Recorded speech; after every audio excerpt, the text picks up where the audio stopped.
Subscribe to Ada 247 and press the bell icon to never miss another update.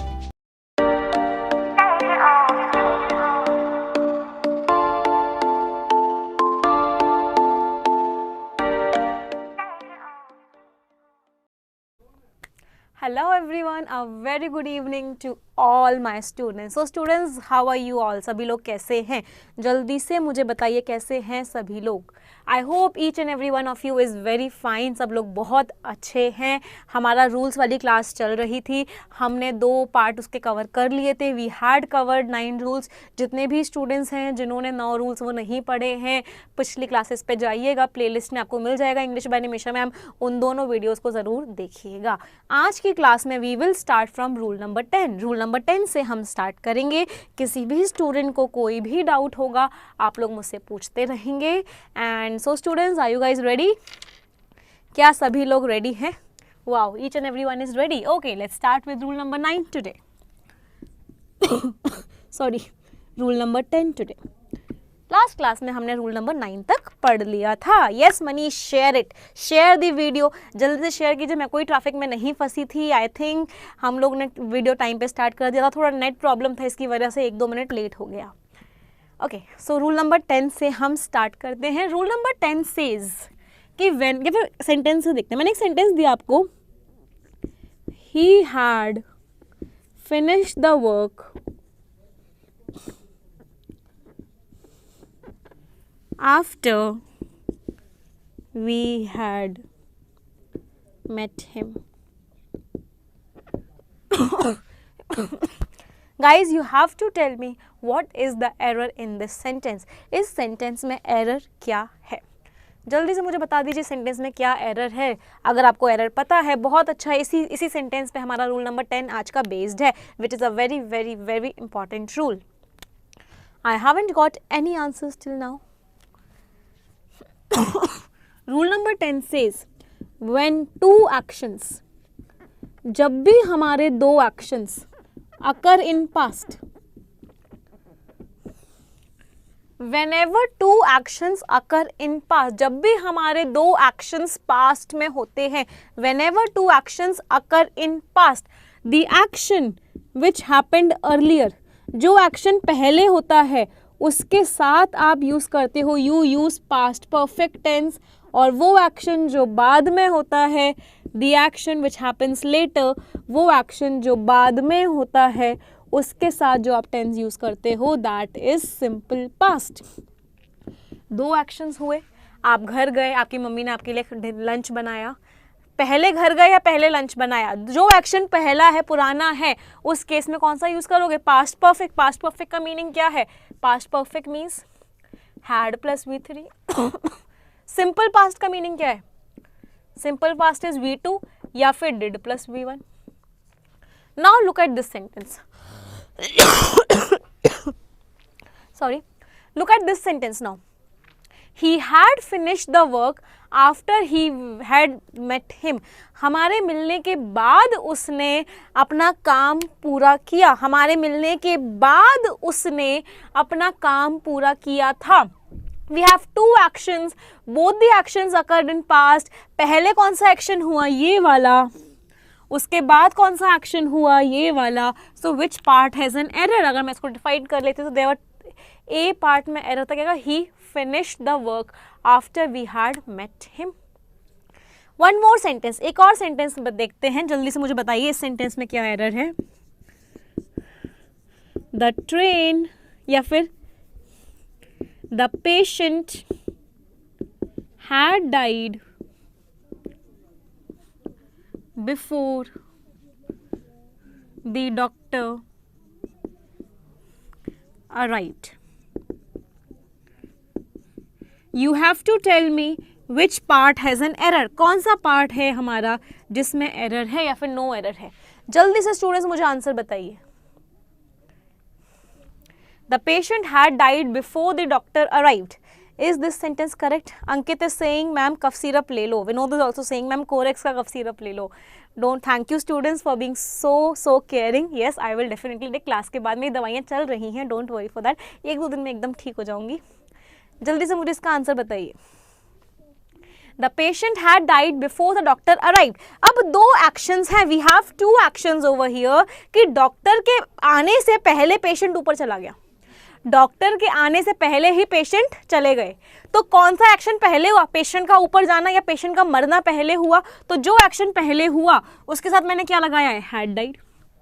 Doctor बाद में आया, doctor का आना बाद में हुआ, उसके साथ मैंने क्या लगाई है, V2 that is arrive. That means this sentence has no error. इस सेंटेंस में कोई भी एरर नहीं है। आंसर क्या होगा, answer will be no error. Is this rule clear to everyone? Whenever two actions occur in past, एकदम अच्छे से याद कर लो, बहुत अच्छे से। Whenever two actions occur in past, जो पुराना वाला एक्शन है had प्लस V3 आएगा, जो नया वाला एक्शन है did प्लस V1 या V2 आएगा। किसी भी स्टूडेंट को कोई भी डाउट हो तो पूछ लीजिए। Students, very less number of students आते हैं, जल्दी से इस वीडियो को शेयर कर दीजिए।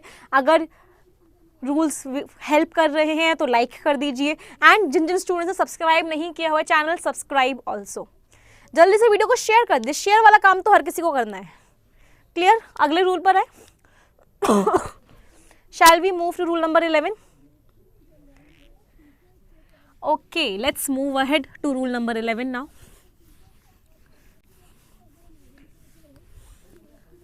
Rule number 11 we will do with the help of an example। एक एग्जाम्पल की हेल्प से हम करेंगे rule. Thank you Rishi Singh for sharing the video and liking. Thank you Harneesh, thank you Kamlesh, thank you Pallavi, thank you. और किसने किया है? हाँ, चलिए let's move ahead to rule number 11 now. मैंने एक सेंटेंस लिखा, my father does not like dash going outside with Raveena. मेरे पापा को मेरा रवीना के साथ बाहर जाना पसंद नहीं है। My father does not like dash going outside with Raveena. I am giving you 4 options. First is me, second is my, third is mine, fourth is I. ऐसे क्वेश्चंस आजकल मतलब स्टूडेंट्स क्लोज टेस्ट में आ रहे हैं। यू माइट सी, आपको मिलेगा cloze test में आजकल बहुत कुछ ग्रामर बेस्ड आ रहा है। You are getting cloze test grammar based, और this is a cloze test question जहाँ पे आपको बताना है कि what word will come, me, my, mine और आई। जल्दी से मुझे बताइए क्या आएगा। Power star is saying mine. Thank you Deepak for sharing the video. जल्दी से मुझे बताइए। बहुत सारे बच्चों ने मुझे मी बोला है, बहुत सारों ने माइन बोला है। The right answer is my. सही आंसर है हमारा my. What will come, my father does not like my going outside with Ram. Now let us try to understand it. एक बार इसको समझने की कोशिश करते हैं। क्या मैं कह सकती हूँ कि ये जो गोइंग है बच्चों, this is playing a role of a noun. ये गोइंग एक नाउन है। कैसे पता चला नाउन है? Noun is that word. Noun वो वर्ड होता है जो हमें व्हाट का, हु का या हुम का आंसर देता है। अभी मैं जेरेंट पे नहीं आ रही because I do not know कितने बच्चों को जेरेंट पता है, नहीं पता। जेरेंट सब लोगों के लिए बहुत कॉम्प्लिकेटेड वर्ड है। I am just asking you, can you identify कि ये जो गोइंग वर्ड है ये एक नाउन है। हमें कैसे पता चला ये नाउन है? वो वर्ड जो मुझे व्हाट का आंसर देता है, हु का आंसर देता है या हुम का आंसर देता है, that word is either a noun और अ प्रोनाउन। वो वर्ड या तो कोई नाउन होता है या प्रोनाउन होता है। My father does not like what, मेरे फादर को क्या नहीं पसंद? My father does not like my going, मेरा जाना उन्हें नहीं पसंद। Going is playing a role of a noun. अब क्योंकि गोइंग एक नाउन है, गोइंग इज अ नाउन, या फिर इसको हम स्पेशल नाम से जानते हैं, जिसको हम अपने आगे वाली क्लासेस में अगर टाइम मिला तो पढ़ सकते हैं। इस नाउन को हम स्पेशल नाम से जानते हैं जिसको हम बोलते हैं जेरेंट। बट यहाँ पे हम जेरेंट का डिस्कशन नहीं करेंगे, हम सिंपल रखेंगे अपनी क्लास को। Going is a noun. जैसे गोइंग एक नाउन है वैसे ही कार भी एक नाउन है। जैसे गोइंग एक नाउन है वैसे कार भी एक नाउन है। मैं क्या बोलूँगी? Me car, my car, I car या माइन कार?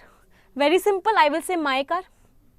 जैसा रोल कार का है वैसा ही गोइंग का है, तो माई कार बोलेंगे हम, मी कार नहीं बोलेंगे। That is why my going बोलेंगे हम, मी गोइंग नहीं बोलेंगे. We will not say it me going, it will be my going. जो रोल कार ने प्ले किया वही रोल गोइंग ने प्ले किया. माई कार बोलते हैं इसलिए हम माई गोइंग बोलेंगे. अब अगर मैं इसको लैंग्वेज के टर्म्स में इस रूल को आपको बताऊं तो व्हाट इज दिस रूल, ये रूल क्या कहता है? This rule says we use a possessive adjective, we use a possessive adjective before a gerund. gerund से पहले हम हमेशा और हमेशा एक possessive adjective लगाते हैं. What is a possessive adjective? possessive adjective क्या होते हैं? possessive adjective ये सारे के सारे हमारे words होते हैं. my, our, his, her, their, your, its. These all are possessive adjectives. तो gerund से पहले हम हमेशा और हमेशा क्या लगाते हैं? gerund से पहले हम हमेशा और हमेशा possessive adjective लगाते हैं. अगर ये चीज़ ऐसे समझ में नहीं आई, ये चीज़ अगर ऐसे समझ में नहीं आई तो ऐसे समझ लो going एक noun है. noun से पहले क्या लगाओगे? noun से पहले possessive adjective लगाओगे. my car, my book, my pencil, my class, my English, my teacher, my student. तो going भी एक noun है तो क्या आएगा? my going. सभी को क्रिस्टल क्लियर? ओके, एम के गुप्ता को कहीं पुराना कोई डाउट आ गया है. 10 miles needs to be covered on foot. किसी भी स्टूडेंट को कोई भी डाउट हो तो एक बार पूछ लीजिए. रूल नंबर 11 में किसी को कोई भी छोटू सा भी डाउट हो, इतना सा भी डाउट हो तो प्लीज आस्क. नहीं है? Shall we move ahead? Going क्यों नाउन है? क्योंकि गोइंग व्हाट का आंसर दे रहा है. वो वर्ड जो मुझे व्हाट का, हु का या होम का आंसर देते हैं वो सारे के सारे वर्ड्स हमारे नाउन होते हैं. Okay, let's move ahead to rule number 12 now. Rule number 12 पे आ जाते हैं. अच्छा स्टूडेंट्स, एक बात आप लोगों को याद होगा, इस सैटरडे हम एक क्लास ले रहे थे. I was taking a class जिसमें आई वॉज टेलिंग यू कि what should be the strategy for last few days. Last few days में हमारी क्या स्ट्रैटेजी होनी चाहिए. Due to some technical issue, कुछ टेक्निकल इशू की वजह से वीडियो स्टॉप्ड इन बिटवीन और आपके पास आगे वीडियो नहीं पहुंच पाई. तो उसी का पार्ट 2 मैं कल की क्लास में आपको बताऊंगी. कल 3 PM, tomorrow 3 PM, I will be telling you the strategy to clear SBI PO या फिर the strategy to study during the last few days. कुछ बहुत थोड़े से दिन बचे तो हम उसमें पूरी की पूरी स्ट्रैटेजी डिस्कस करेंगे कल की क्लास में, 3 बजे वाली क्लास में. क्योंकि बहुत सारे स्टूडेंट्स ने बोला कि मैम वीडियो टेक्निकल इशू की वजह से आगे नहीं बढ़ पाई, तो वो चीज़ हम उसको कल की 3 बजे की क्लास में हम उसे कैरी फॉरवर्ड करेंगे. चलिए अब हम वापस कर देते हैं. हाँ जी, going is a gerund. Going एक जेरेंड है. अगला आते हैं रूल नंबर 12 पे. 12 पे ही थे. Sorry everyone, we were on rule number 12 only. 12 rule में हम बहुत इंपॉर्टेंट चीज डिस्कस करने जा रहे हैं. That is law of inversion. ये ऐसा लॉ है जो आप लोगों को बहुत डर आता है. You really fear this law और लॉट. आप लोगों को बहुत डर लगता है इस लॉ से. और बैंकिंग में SBI का तो ये फेवरेट टॉपिक है. इतनी सी चीज है, कुछ भी नहीं है, बहुत इजी. ऐसे समझाऊंगी कि एकदम इजी लगेगा, बिल्कुल भी डिफिकल्ट नहीं लगेगा. बट SBI के स्टूडेंट्स के लिए बहुत बड़ा फेयर का टॉपिक है कि ये लॉ ऑफ इन्वर्जन होता क्या है, कि what is this law of inversion. Let us try to understand. इसको समझने से पहले मुझे एक चीज समझनी है कि एडवर्ब क्या होता है. What is an adverb? Adverb is a word which tells me about a verb. Adverb वो word होता है जो हमें verb के बारे में बताता है, जो हमें एडजेक्टिव के बारे में बताता है, जो हमें दूसरे एडवर्ब के बारे में बताता है, जो कभी कभी हमें प्रपोजिशन के बारे में भी बताता है, कभी हमें कंजंक्शन के बारे में भी बताता है, कभी हमें पूरे के पूरे सेंटेंस के बारे में भी बताता है. और बहुत बहुत बहुत रेयर केसेस में एडवर्ब हमें नाउन के बारे में या प्रोनाउन के बारे में भी बताता है. अब what does law of inversion states? Law of inversion states that we have two kinds of inversions. हमारे पास 2 तरह के इन्वर्जन होते हैं. एक होता है कंप्लीट इन्वर्जन और एक होता है पार्शियल इन्वर्जन. 2 तरह के inversion, complete inversion, partial inversion. अब बात करते हैं ये complete inversion and what is this partial inversion. If I talk of a structure of a sentence, अगर मैं एक सेंटेंस के स्ट्रक्चर की बात करूं तो क्या स्ट्रक्चर होता है? सब्जेक्ट, वर्ब, उसमें भी अगर हेल्पिंग वर्ब आ गई हो तो हेल्पिंग वर्ब, मेन वर्ब और बाकी का बचा हुआ सेंटेंस। जनरली जो सेंटेंस का स्ट्रक्चर होता है वो ऐसे स्टार्ट होता है। मैंने लिखा माय स्टूडेंट्स, मेरे सारे के सारे स्टूडेंट्स, माय ऑल स्टूडेंट्स, मेरे सारे के सारे विद्यार्थी, students. What is it? It is a subject. Helping verb are, main verb working, और आगे मैं लिख सकती हूँ very hard. My students are working very hard to clear the SBI PO 2019 pre exam. मेरे सारे के सारे स्टूडेंट्स बहुत ज़्यादा मेहनत कर रहे हैं। पहले तो बताओ ये बात सही है या गलत है? क्या मैं इस बात को एकदम कॉन्फिडेंस के साथ कह सकती हूँ कि each and every student of mine is working very hard for the exam? जल्दी से पहले मुझे बताओ ये बात सही है या गलत है? क्या सारे के सारे बच्चे बहुत मेहनत कर रहे हैं या नहीं कर रहे? कितने बच्चे कर रहे हैं बहुत मेहनत? How many students are there who are working really very hard? जल्दी से बता दीजिए students. Now this is a normal sentence. ये जो है ये हमारा एक नॉर्मल सेंटेंस है। नॉर्मल सेंटेंस का स्ट्रक्चर कहता है कि a sentence starts with a subject, move ahead with helping verb, then main verb, और तब ऐसे ऐसे करता रहेगा। सेकेंड थिंग, अगली चीज़, इन्वर्जन कहता है कि आप सब्जेक्ट से स्टार्ट मत करो, आप हेल्पिंग वर्ब से स्टार्ट करो। हेल्पिंग वर्ब आपने लिखा, उसके बाद सब्जेक्ट लिखा, उसके बाद मेन वर्ब लिखा और बाकी की चीज़ें करी। इन्वर्जन ने सेंटेंस का स्ट्रक्चर चेंज कर दिया। इन्वर्जन सेज कि हेल्पिंग वर्ब को पहले उठा के रख दो, सब्जेक्ट को बाद में रखो। और ये स्ट्रक्चर कब होता है? इन्वर्जन हमेशा तब लगता है जब आप सेंटेंस को किससे स्टार्ट करते हो? जब आप सेंटेंस को एडवर्ब से स्टार्ट करते हो। फॉर एग्जाम्पल मैंने लिखा rarely did he go there. मैंने सेंटेंस को एक एडवर्ब से स्टार्ट किया। मैंने सेंटेंस में सबसे पहले क्या लिखा? रेयरली। क्योंकि मैंने एडवर्ब से स्टार्ट किया था, एडवर्ब से स्टार्ट किया था, इसलिए मुझे इसके बाद क्या लिखनी पड़ी? इसलिए मुझे इसके बाद क्या लिखनी पड़ी? हेल्पिंग वर्ब लिखनी पड़ी। इसके बाद मैंने क्या लिखा? इसके बाद मैंने सब्जेक्ट लिखा। इसके बाद मैंने क्या लिखा? इसके बाद मैंने मेन वर्ब लिखा। Rarely did he go there. So whenever you will start a subject with an adverb, जब भी आप किसी सब्जेक्ट को एडवर्ब से स्टार्ट करोगे, it will always follow law of inversion. वो हमेशा इन्वर्जन वाला लॉ फॉलो करेगा, जिसके अकॉर्डिंग एडवर्ब के बाद सीधा हेल्पिंग वर्ब आएगा। और जब भी एडवर्ब के बाद हेल्पिंग वर्ब आता है उसको हम क्या बोलते हैं? उसको हम बोलते हैं partial inversion. It is known as partial inversion. Adverb के बाद आपने हेल्पिंग वर्ब लिखा, इसका मतलब क्या है? इसका मतलब है ये पार्शियल इन्वर्जन है। कंप्लीट इन्वर्जन में क्या आएगा? कंप्लीट इन्वर्जन में एडवर्ब के बाद you will use a main verb. Complete inversion का एग्जांपल क्या हुआ? Here comes the king. Adverb से स्टार्ट किया इसके बाद क्या आ गई? हेल्पिंग वर्ब नहीं आई, क्या आया? Main verb.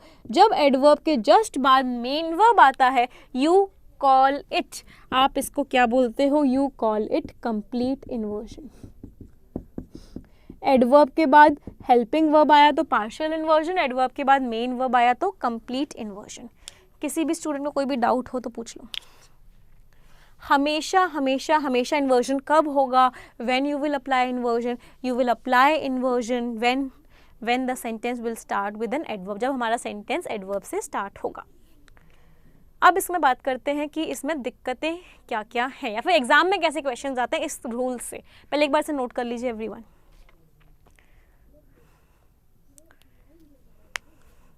कर लिया? Done everyone? देखो नोट करते हुए चलना। अगर प्रॉपर 120 रूल्स की एक नोटबुक बना लोगे तो ग्रामर में बहुत बहुत बहुत ज़्यादा हेल्प होने वाली है। डोंट वरी बच्चों, मैं खांसी का सिरप ले लूँगी, आप लोग यहाँ यहाँ यहाँ कॉन्सेंट्रेट कीजिए। विस्की पियो, लाइफ में कभी खांसी नहीं होगी। अच्छा जी, हाँ वही अब मैं डिस्कस करने वाली हूँ कि इस पर हमारे क्वेश्चंस कैसे आते हैं। रब कर दूँ? शैल आई rub it completely? Okay.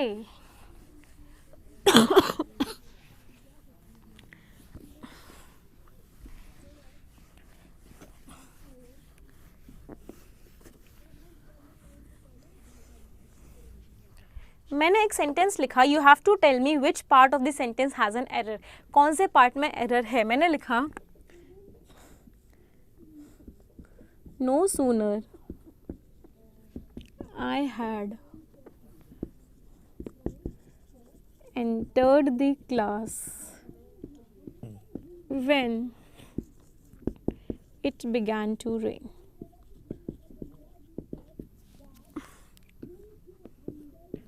You have to tell me which part has an error. Sentence का कौन सा part है जिसमें error है, या which is the answer, A, B, C or D. No sooner I had entered the class when it began to rain. What is the error in the sentence? जल्दी से बताइए, जल्दी से। अब देखो ये जो नो सूनर है ना बच्चों, दिस इज एन एडवर्ब, ये एडवर्ब है। एडवर्ब है, इसका मतलब क्या है? हमारा एकदम समझ में आ गया, सबको समझ में आ गया। एडवर्ब से सेंटेंस स्टार्ट होता है, that means it will follow law of inversion. वो लॉ ऑफ इन्वर्जन फॉलो करेगा। मतलब एडवर्ब के बाद क्या आएगा? एडवर्ब के बाद हेल्पिंग वर्ब आएगी, सब्जेक्ट नहीं आएगा। दैट मीन्स आई हैड की जगह क्या आएगा?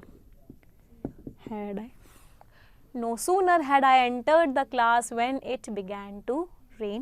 अच्छा एक गलती और मैंने यहाँ पे करी, डबल एरर का क्वेश्चन है, when की जगह क्या आएगा? then.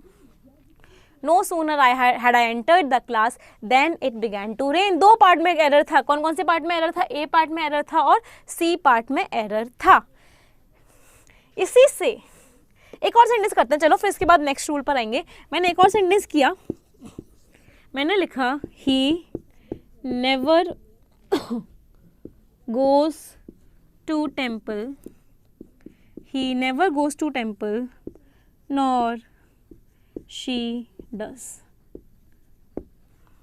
If I ask you that you have to correct this sentence, आपको ये sentence correct करना है, ठीक है? I am not using red marker now, don't worry students, you have to correct this sentence. How will you correct this sentence? आप सभी लोग इस sentence को correct कैसे करेंगे? He never goes to temple nor she does. जल्दी से बताइए। I want to see how many talented students I have here who is watching this session. कितने students हैं जो ये session watch कर रहे हैं?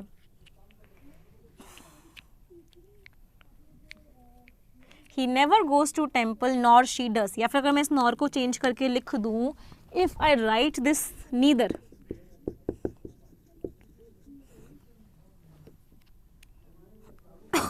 he never goes to temple neither she does. अब देखो इस सेंटेंस, ये वाला सेंटेंस तो एक तरह से यहाँ पे खत्म हो गया कि वो कभी भी टेम्पल नहीं जाता है। he never goes to temple। अब दूसरा सेंटेंस सपोज यहाँ से स्टार्ट हो रहा है, ये नीदर क्या है? दिस इज एन एडवर्ब, ये एडवर्ब है। एडवर्ब स्टार्ट कर रहा है किसी पार्ट को, that means it will follow law of inversion. वो इन्वर्जन का लॉ फॉलो करेगा। लॉ ऑफ इन्वर्जन का मतलब क्या है? पहले हेल्पिंग वर्ब आएगी, फिर सब्जेक्ट आएगा। Neither does she will be the right answer. ऐसा क्वेश्चन कहाँ पे आता है? ऐसा क्वेश्चन फ्रेज रिप्लेसमेंट पे आता है। When you are being under, this part has been underline and you are asked which phrase will replace this part. कौन सा फ्रेज है जो इस पार्ट को रिप्लेस करेगा? कौन सा रिप्लेस करेगा? Neither does she. Law of inversion. किसी भी स्टूडेंट को कोई भी डाउट हो तो पूछ लीजिए। चलो यहाँ से एक क्वेश्चन आया मेरे मन में, या फिर मैं उसको नेक्स्ट रूल की तरह बता देती हूँ। मैंने एक सेंटेंस लिखा, ये मैं एक दो बार अपनी पुरानी वीडियोस में भी शेयर कर चुके हैं। I want to see कि कितने बच्चों को पता है इसका meaning. I have written he goes to temple, और मैंने लिखा he goes to the temple.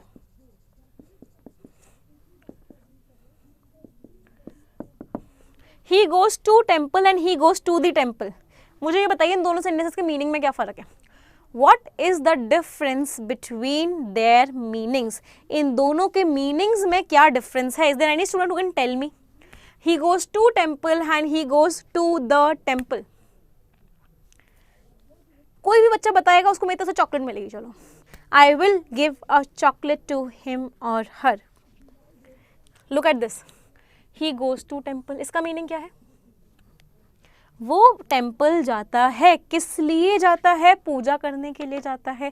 He goes to temple का मीनिंग क्या है? पूजा करने के लिए टेम्पल जाता है. He goes to the temple. He goes to the temple का मतलब क्या है? वो पूजा से मिलने के लिए टेम्पल जाता है. प्रकृति ने मुझे आंसर बता दिया है. प्रकृति, आई थिंक मैंने क्लास में डिस्कस किया था. हाँ, बहुत सारे बच्चों ने मुझे ये आंसर बता दिया है. He goes to temple का मतलब क्या है? Primary purpose. प्राइमरी पर्पस का मतलब क्या है? जिस चीज़ के लिए वो टेम्पल बना है, अगर आप उस चीज़ के लिए उस टेम्पल को यूज़ कर रहे हो, then in that case you will not use the article over there. आप उस केस में वहाँ पे आर्टिकल नहीं लगाओगे.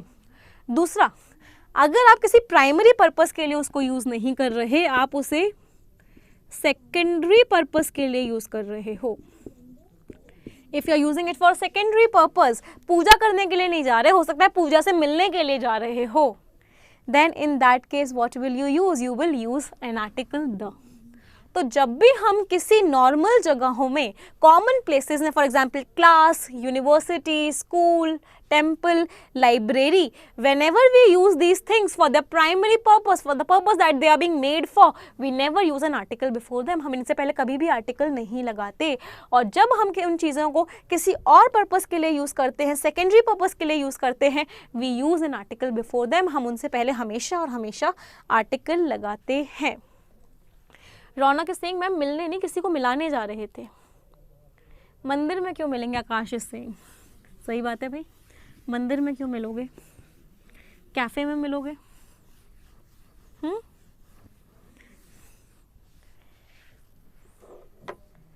सभी को समझ में आई ये चीज?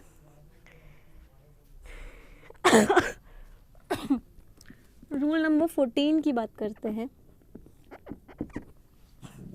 रूल नंबर 14 हमारा इन्वर्जन वाले लॉ से ही रिलेटेड है.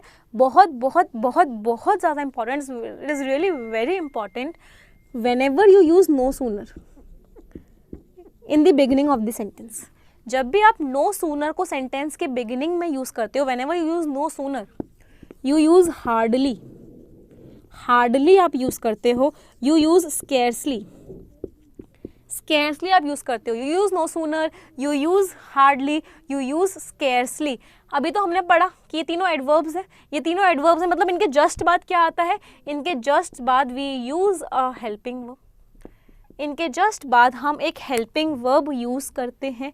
हेल्पिंग वर्ब यूज़ करते हैं और उसके बाद अगर नो सूनर है तो कनेक्टर क्या यूज़ करोगे? THEN. Then it is not THEN my dear students. बहुत सारे स्टूडेंट्स को मैंने देखा है कि वो THEN लगाते नहीं. You will use THAN.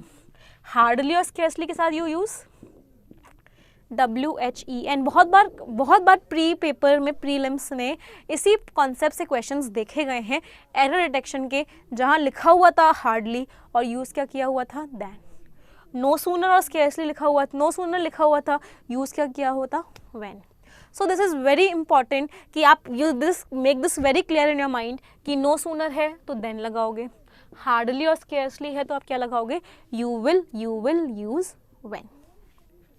तो students, we have covered 5 rules today. आज हमने 5 रूल्स कवर किए हैं. कल की क्लास बहुत ज़्यादा इंपॉर्टेंट होने वाली है. जिन्होंने सैटरडे वाली क्लास देखी थी उसका फर्स्ट पार्ट, वो लोग कनेक्ट कर पा रहे होंगे कि कल की क्लास कितनी ज़्यादा इंपॉर्टेंट है. मैं पूरी की पूरी स्ट्रैटेजी बताऊंगी कि एग्जैक्टली एक दिन क्या क्या करना है SBI PO के प्री तक. अगर उस स्ट्रैटेजी को ढंग से फॉलो किया तो I can assure you that कि आपके मार्क्स में बहुत ज़्यादा इंक्रीमेंट आएगा. अगर आपकी प्रिपरेशन इस लेवल की है that you are able to score 10 out of 30, तो स्ट्रैटेजी को अपना लोगे तो वो 15 या 18 तो डेफिनेटली हो ही जाएगा. तो इट इज़ अ रिक्वेस्ट कि सभी लोग कल की 3 बजे वाली क्लास में आएंगे.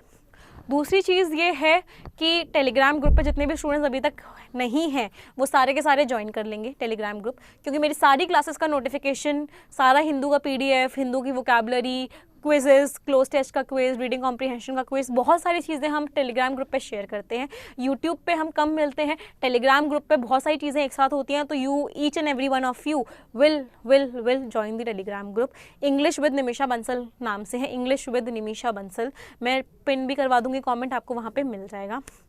तीसरी चीज़ ये है, जिन भी बहुत सारे स्टूडेंट्स ने मिशन एसबीआई ज्वाइन कर लिया था, मिशन एसबीआई बैच का लास्ट वीक बचा हुआ है। If you still want to join it, you can join it. जितनी भी पुरानी क्लासेस हैं वो सारी की सारी आपको रिकॉर्डेड फॉर्म में मिल जाएंगी, कोई टेंशन लेने वाली बात नहीं है।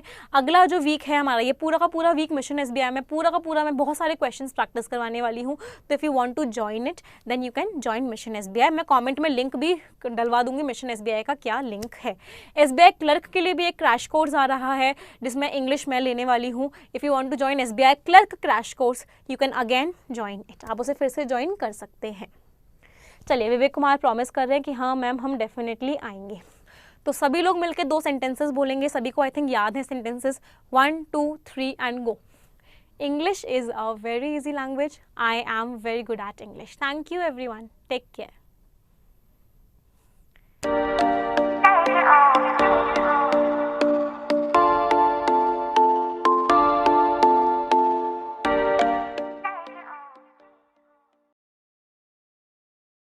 Subscribe to Ada 247 and press the bell icon to never miss another update.